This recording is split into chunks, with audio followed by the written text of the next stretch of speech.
요즘 AI를 둘러싼 말은 대부분 빠름의 언어로 흐릅니다. 더 빨리 만들고, 더 많이 처리하고, 더 적은 시간으로 더 큰 결과를 낼 수 있다는 약속들 말이죠. 그런데 막상 현장으로 들어가 보면 사람을 지치게 하는 건 속도 자체보다 맥락이 끊기고 일이 흩어지고 질문이 공중에 남아있는 상태에 더 가까운 것 같습니다. 오늘은 그 지점을 아주 오래 들여다봐온 분을 모셨습니다. 슬랙과 AI를 누구보다 빠르게 실무에 붙여왔지만 정작 반복해서 말하는 것은 기술의 화려함보다 사람이 덜 헤매게 만드는 구조에 대한 이야기인 분입니다. 아이투맥스의 강지원님입니다. 안녕하세요. 이렇게 불러주셔서 감사합니다. 질문을 받을 때마다 저도 제가 왜 이런 방식으로 일하고 있는지 다시 돌아보게 되는데 오늘도 그런 시간이 될 것 같아서 반갑습니다. 강지원님 이야기를 읽다 보면 아주 인상적인 림장이 하나 반복해서 남습니다. 기능이 아니라 임팩트, 효율보다 맥락, 그리고 사람이 덜 헤매게 만드는 일. 밖에서 보면 누구보다 빠르게 최신 기술을 붙이는 사람처럼 보이는데 정작 중심에는 늘 사람의 피로와 일의 흐름이 있더라고요. 먼저 묻고 싶습니다. 지원님에게 AI나 슬랙은 언제부터 신기한 기술이 아니라 일의 본질과 연결된 질문이 되었나요? 저는 그 변화가 하루아침에 왔다기보다 이전에 쌓여있던 감각 위로 자연스럽게 올라왔다고 느껴요. 첫 직장이 한국 후지찌였는데 리테일 고객들에게 하드웨어 시스템을 세일즈하면서 아주 분명한 걸 배웠습니다. 기술이 좋다고 해서 고객이 바로 잘 쓰는 건 아니라는 거예요. 그 다음 세일즈포스 코리아에서 인사이드 세일즈를 하면서는 또 다른 걸 배웠습니다. 고객이 직접 입 밖으로 꺼내지 않은 맥락까지 읽어내는 경청의 기술이었어요. 당시에는 재미가 없다고 느끼기도 했는데 지금 돌아보면 그 시절이 저를 만들었습니다. 결국 저는 기술을 소개하는 사람이라기보다 이 기술이 지금 이 조직에 어떤 변화와 임팩트를 만들 수 있는지를 먼저 묻는 사람이 되어 있었거든요. AI를 다루기 전부터 이미 그런 질문을 하고 있었고 AI는 그 질문을 훨씬 더 선명하게 만들었습니다. 그 감각이 커리어의 전환점하고도 연결되는 것 같아요. 지원님 답변에서 가장 뚜렷했던 장면 중 하나가 세일즈포스의 슬랙 인수 이후 사내 도구가 바뀌면서 커리어의 축이 확 꺾였다는 대목이었습니다. 그 순간을 조금 더 들어보고 싶어요. 네, 정말 그 장면이 중요했습니다. 원래는 구글 챗으로 일을 하고 있었는데 인수 이후에 사내 커뮤니케이션이 슬랙으로 바뀌었어요. 그때 처음 든 생각이 이건 그냥 메신저가 아니구나. 일이 실행되는 공간이구나. 였습니다. 누가 무슨 일을 맡았는지, 대화가 어디에 쌓이는지, 파일과 결정이 어떤 흐름으로 연결되는지가 눈에 보였거든요. 그 전까지는 도구를 하나의 기능 단위로 봤다면 그때부터는 도구를 일하는 방식 전체를 바꾸는 구조로 보기 시작했습니다. 이후 i2max로 옮긴 뒤에는 슬랙 비즈니스를 제가 직접 기한하고 내부 도입 PM을 맡고 파트너십을 만들고 첫 고객사를 만들고 제안서와 교육과 온보딩까지 거의 혼자 밀어붙였습니다. 프리세일즈, 컨설팅, 구축 교육 앱 개발까지 다 건드리면서도 중심에 있던 질문은 하나였어요. 이 솔루션이 이 조직에 어떤 임팩트를 만들 수 있을까? 저는 그 질문 덕분에 오래 버틸 수 있었던 것 같습니다. 그런데 또 흥미로운 건 지원님이 스스로를 원래부터 개발자나 앱을 만드는 사람으로 생각하지는 않았다는 점이잖아요. AI 이후에 바이브 코딩이 가능해지면서 직접 슬랙 앱을 수십 개 만들 수 있게 됐다고 하셨는데 그 변화는 지원님한테 어떤 의미였나요? 솔직히 말씀드리면 저는 한동안 개발 용어를 모르는 사람이라고 생각했어요. 코드를 읽고 앱을 만드는 건 제 바깥의 영역이라고 느꼈죠. 그런데 AI가 나오고 나서 상황이 완전히 달라졌습니다. 제가 고객사에게 가능성을 설명만 하는 게 아니라 직접 빠르게 프로토타입을 만들어 보여줄 수 있게 된 거예요. 슬랙 앱도 그렇고 장표 제작도 그렇고 원래는 손이 많이 가던 작업들이 훨씬 가벼워졌습니다. 그런데 저한테 중요한 변화는 생산성이 아니라 초점의 이동이었습니다. 예전엔 구현 과정에 시간이 많이 들어갔다면 지금은 이 고객에게 지금 진짜 필요한 게 뭔가를 더 오래 생각할 수 있게 됐어요. 저는 AI 리터러시의 핵심도 결국 기술 스킬보다 질문을 잘 던지는 능력이라고 생각합니다. 대학에서 인문학과 사회과학을 전공했고 논술학원에서 첨삭 아르바이트를 하며 글의 논리 구조를 붙들었던 시간이 있었는데 그게 지금 AI에게 정확한 지시를 내리는 능력으로 그대로 이어집니다. AI가 어떻게를 많이 덜어주니까 저는 왜 이걸 해야 하는가에 더 깊이 들어가게 됐어요. 지원님이 말하는 왜의 방향이 가장 선명하게 드러난 장면이 많은 분들이 이미 읽으셨을 그 대학 행정 담당자 이야기가 아닐까 싶습니다. 저는 학생들을 돕고 싶어서 이 일을 시작했는데 요즘은 그냥 같은 답만 반복하는 기계가 된 것 같아요. 그 말이 오래 남았다고 하셨죠. 네. 그 장면은 정말 아직도 선명합니다. 그 학교는 학생들 문의가 정말 많았어요. 학사 일정, 장학금, 수강 신청, 졸업 요건처럼 학생 입장에서는 너무 당연한 질문들이지만 행정 탐당자 입장에서는 하루 종일 같은 답변을 반복하게 되는 구조였죠. 그런데 그분이 지나가듯 던진 그 한마디가 저한테는 굉장히 크게 왔습니다. 학생도 헤매고 있었고 담당자도 헤매고 있었어요. 학생은 어디에 물어봐야 할지 몰라서 여러 군데 문의하고 담당자는 본인이 진짜 하고 싶었던 일에서 점점 멀어지고 있었거든요. 그래서 FAQ 봇을 만들어 슬랙 안에 넣었습니다. 아주 거대한 기술이라기보다 자주 나오는 질문을 정리하고 AI가 먼저 응대하게 해 사람의 시간을 돌려주는 구조였어요. 몇 주 뒤에 그 담당자분이 이제 학생 한 명 한 명의 진짜 고민에 시간을 쓸 수 있게 됐어요. 라고 하셨는데 그 말을 듣는 순간 제가 하고 있는 일의 이름이 좀 선명해졌습니다. 저는 도구를 파는 사람이 아니라 헤매는 시간을 줄여주는 사람이구나. 그런데 거기서 멈추면 안 된다고 생각했어요. 반복을 덜어낸 자리에 사람이 더 창의적이고 더 사람다운 일을 할 수 있어야 진짜 변화가 완성되는 거니까요. 그 지점에서 지원님이 AI의 가치를 생산성보다 맥락의 연결이라고 표현한 이유도 이해가 됩니다. 실제로 최근 공공입찰 알림의 POC를 설명하신 방식도 비슷했어요. 단순히 공보를 던지는 게 아니라 그 뒤에 이어지는 판단의 흐름까지 한 자리로 모은다는 이야기였죠. 맞아요. 제가 중요하게 보는 건 늘 그 다음입니다. 공공 입찰만 해도 아침에 새 공고가 올라왔다는 알림을 하나 띄우는 건 시작에 불과해요. 진짜 업무는 그 뒤에 벌어지거든요.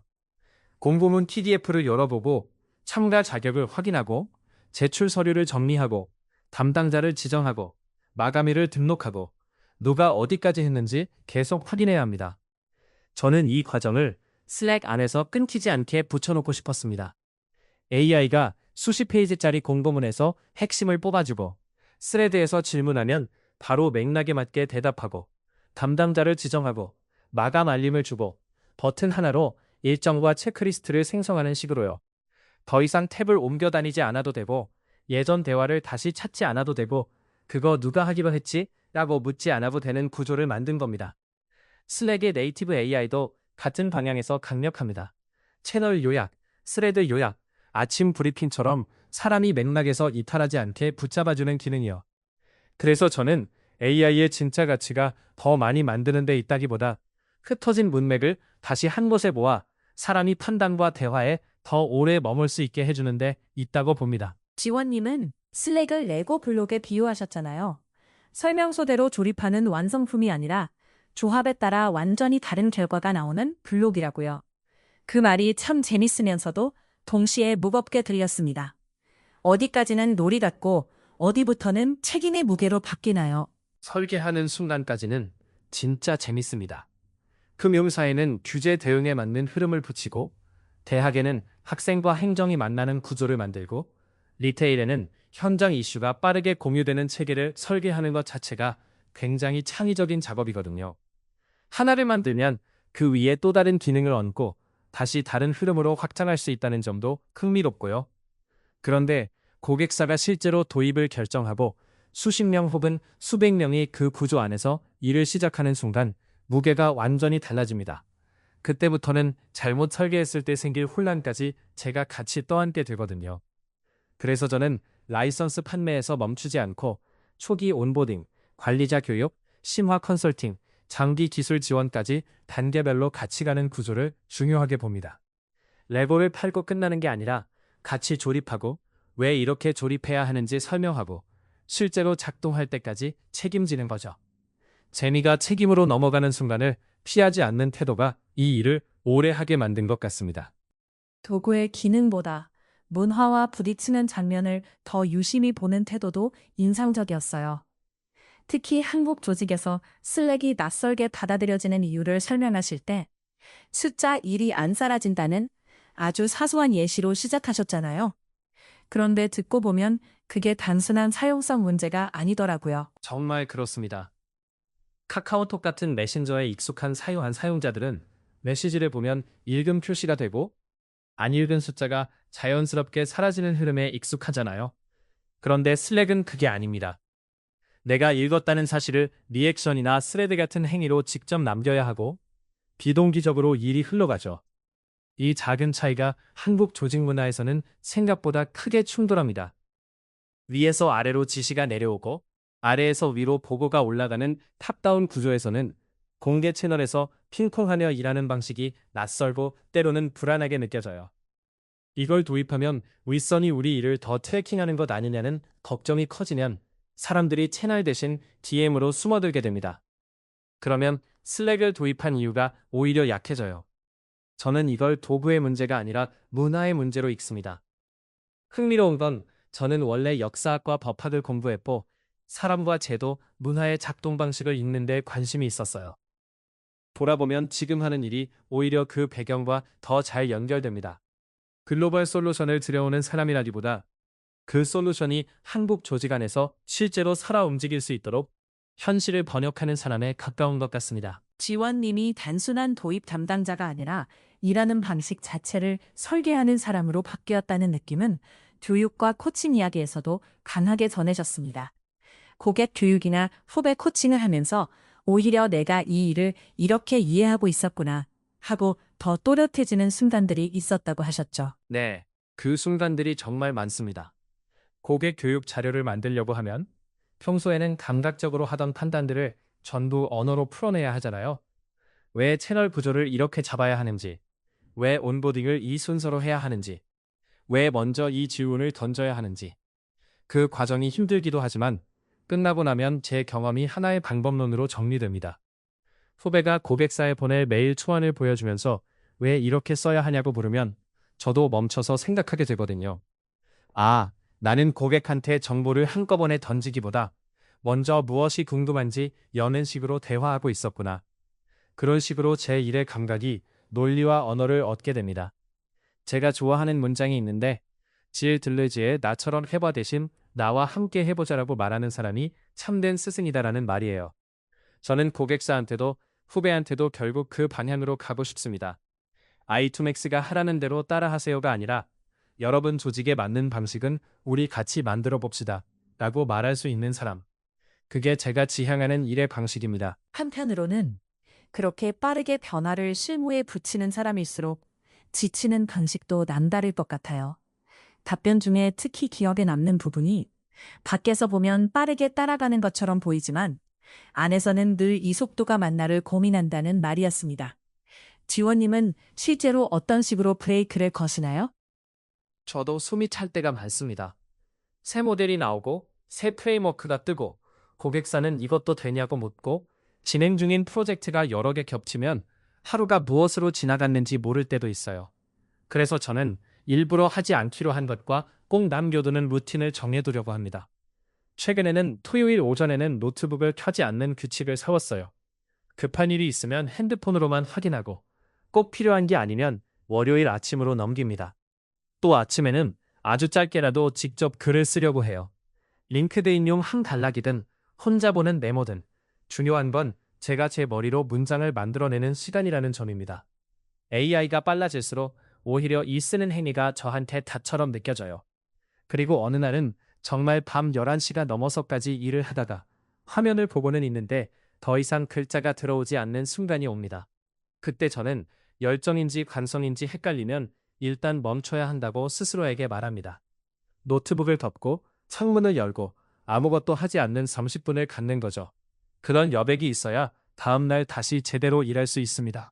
효율의 반대말은 비효율이 아니라 여백이라는 말도 그 맥락에서 나왔던 것 같아요. 생산성을 가장 가까이에서 다루는 사람이 오히려 종이신문, 활자, 직접 쓰고 말하는 행위를 자신을 지켜주는 것으로 이야기한다는 게 참 인상적이었습니다. 저는 그 부분이 AI 시대에 더 중요해졌다고 느껴요. 어릴 때부터 활자를 좋아했고 종이 신문이나 경제 주간지를 읽는 걸 즐겼는데 요즘은 오히려 더 자주 그쪽으로 돌아갑니다. 편집자의 손을 거친 글, 지면의 한계 안에서 압축된 논리, 손으로 넘기는 물성이 주는 힘이 있어요. AI가 수많은 정보를 쏟아낼수록 정제된 느린 입력이 제 생각의 근육을 지켜준다는 느낌을 받습니다. 그리고 직접 쓰고 직접 말하는 행위도 마찬가지예요. 사내 지식 공유회를 열거나 누군가에게 설명하거나 제 언어로 짧은 글을 쓰는 과정에서 저는 제가 무엇을 중요하게 생각하는지 다시 붙잡게 됩니다. 그래서 AI가 능력과 열의를 많이 증폭시켜주는 시대일수록 방향과 태도, 즉 사고방식은 더 사람 쪽에 남겨둬야 한다고 생각합니다. 이나노리 가즈오가 말한 인생과 일의 공식, 능력 곱하기 열의 곱하기 사고방식이라는 말도 요즘 더 실감이 나요. AI가 능력과 열의를 많이 대신해주는 만큼 방향을 잘못 잡으면 오히려 더 빠르게 잘못 갈 수 있으니까요. 그렇다면 결국 지원님이 끝까지 사람 쪽에 남겨두고 싶은 몫은 무엇인가요? AI가 많아질수록 더 선명해지는 기계가 대신할 수 없는 인간의 자리 말이에요. 저는 결국 방향을 정하고 맥락을 읽고 책임을 지는 일이라고 생각합니다. 기술적으로 가능한 것과 지금 이 조직에 필요한 것은 다를 수 있고 유행하는 것을 바로 붙이는 것과 실제로 도움이 되는 것을 구분하는 일은 여전히 사람의 몫입니다. 그리고 잘못 설계된 흐름이 생기면 AI가 그렇게 했어요 라고 말하는 게 아니라 이 구조를 내가 설계했으니 내가 바로잡겠다고 말할 수 있어야 해요. 저는 그 태도가 점점 더 중요해진다고 봅니다. 동시에 AI가 반복을 많이 덜어주는 시대일수록 사람은 더 창의적인 일, 더 관계적인 일, 더 고유한 판단이 필요한 일로 가야 한다고 생각해요. 매뉴얼로 답할 수 없는 학생 한 명의 상황을 함께 풀어내는 것, 조직마다 다른 커뮤니케이션 구조를 설계하는 것, 팀이 안심하고 일할 수 있는 문화를 만드는 것, 이런 건 쉽게 자동화되지 않습니다. 그래서 저는 AI를 붙이는 사람이 아니라 AI를 통해 사람이 다시 사람다운 일을 할 수 있게 돕는 사람이 되고 싶습니다. 마지막으로 빠른 변화의 한가운데서도 건강하게 오래가고 싶은 동료들에게 한마디를 남긴다면 어떤 말일까요? 기술을 다 따라잡아야 한다는 압박 속에서 흔들리는 사람들에게요. 모든 변화를 다 따라가려고 하지 말라고 말하고 싶습니다. 그건 불가능하고 사실 그럴 필요도 없어요. 대신 자기한테 중요한 축 하나를 정했으면 좋겠습니다. 저한테 그 축은 사람이 털 헤매게 만드는 일이었습니다. 그 축이 있으면 새로운 기술이 나와도 이게 내 질문과 맞는지, 지금 배워야 할지, 아니면 흘려보내도 되는지를 훨씬 잘 판단할 수 있어요. 그리고 지금 하고 있는 일이 처음부터 천직처럼 느껴지지 않더라도 너무 조급해하지 않았으면 합니다.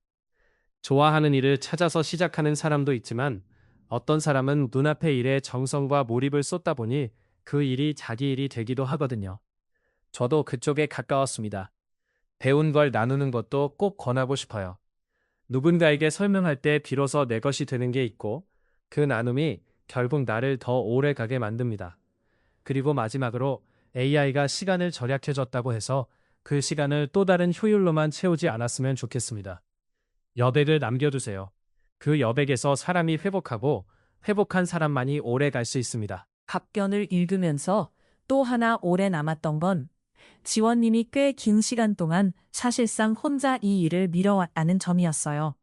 그런데 어느 시점부터 팀장님이 합류하고 전담 영업 담당자가 붙고 기술 파트너와 함께 가는 구조가 생기면서 그 일이 비로소 혼자 버티는 일에서 함께 만드는 일로 바뀌었다고 하셨죠. 그 변화는 지원님한테 어떤 안도감이나 책임의 변화를 가져왔나요? 그 변화는 생각보다 아주 깊었습니다. 혼자 시작할 때는 속도가 빠르다는 장점도 있었어요. 누군가를 설득하는 과정 없이 바로 기획하고 바로 제안서 쓰고 바로 고객 만나고 바로 설계에 들어갈 수 있었으니까요. 그런데 시간이 지날수록 혼자 감당하는 범위가 너무 넓어졌습니다. 잘 되면 다행이지만 잘 안 됐을 때도 그 무게가 전부 혼자에게 떨어지거든요.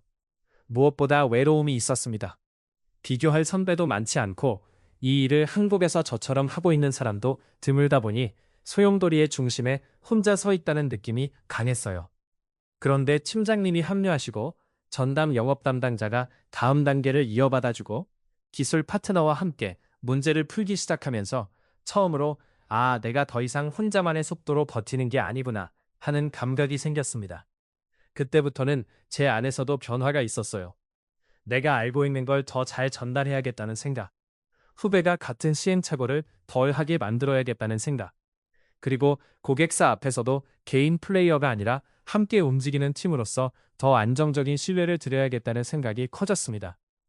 외로움이 줄어든다는 건 단순히 사람이 옆에 있다는 뜻이 아니더라고요. 같은 방향을 보고 같은 철학을 공유하는 사람들이 생긴다는 뜻에 더 가까웠습니다. 그래서 요즘에 저는 성과를 혼자 쌓는 사람보다 같이 이 흐름을 만들 사람을 늘리는 쪽으로 조금 더 이동하고 있다고 느낍니다. 오늘 이야기 들으면서 강지원 님이 왜 단순히 새로운 기술을 잘 쓰는 사람이 아니라 사람이 덜 해내게 만드는 구조를 오래 고민해온 사람으로 남는지 조금 더 또렷하게 알게 됐습니다. 기능보다 임팩트를 먼저 보고 도구보다 맥락을 읽고 정답을 주기보다 함께 만드는 방식을 택하는 사람. 그리고 빠르게 가는 한가운데에서도 결국 사람의 호흡을 지키려는 사람이라는 점이요.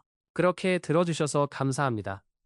저도 여전히 배우는 중이고 아직도 자주 흔들립니다. 그래도 흔들릴 때마다 돌아올 수 있는 축 하나를 잃지 않으려고 합니다. 오늘 대화도 저한테는 그 축을 다시 확인하는 시간이었습니다.